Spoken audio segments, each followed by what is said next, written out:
voilà, nous sommes d'abord réunis ici pour parler de la situation où nous avons fait le ministre a fait un état des lieux de la situation, je dirais, du secteur touristique et surtout de la situation qui prévaut à l'est de la RDC à cause de la guerre injuste que nous subissons et ainsi que toutes les atrocités que nous vivons, que nous voyons. Et donc l'Office national du tourisme, qui est le bras séculier du ministère, a décidé en conseil de faire un don qui serait une réponse spontanée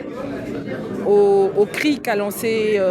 notre garant de la nation, le chef de l'État, son Excellence Félix-Antoine Tshisekedi Tshilombo, a participé d'une manière ou d'une autre, tant soit peu, à l'effort de guerre pour soulager, à la mesure du possible, les populations, l'armée, ainsi que de venir en aide. Et comme nous sommes partie intégrante et nous parlons du tourisme, donc cette aide-là irait beaucoup plus du côté du secteur, ainsi que de toutes les personnes qui sont touchées, œuvrant dans ce secteur-là au niveau de l'Est du pays. Ben voilà, alors nous avons pensé il y aura une structure qui va s'en suivre, qui sera mise en place, qui sera lancée aux diplomates, aux ambassades, ainsi qu'aux opérateurs du secteur,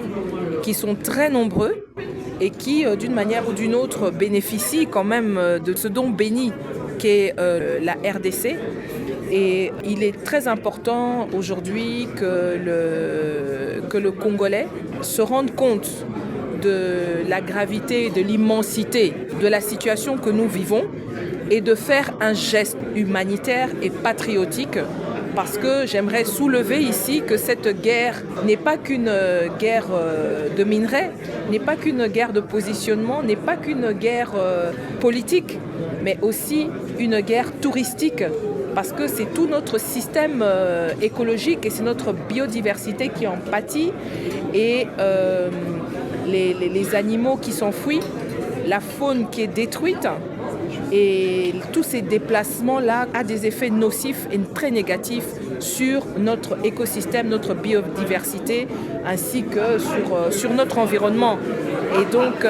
il y a lieu ici de parler aussi et de lancer un cri et de commencer à parler d'une guerre touristique qui nous est faite, qui nous est imposée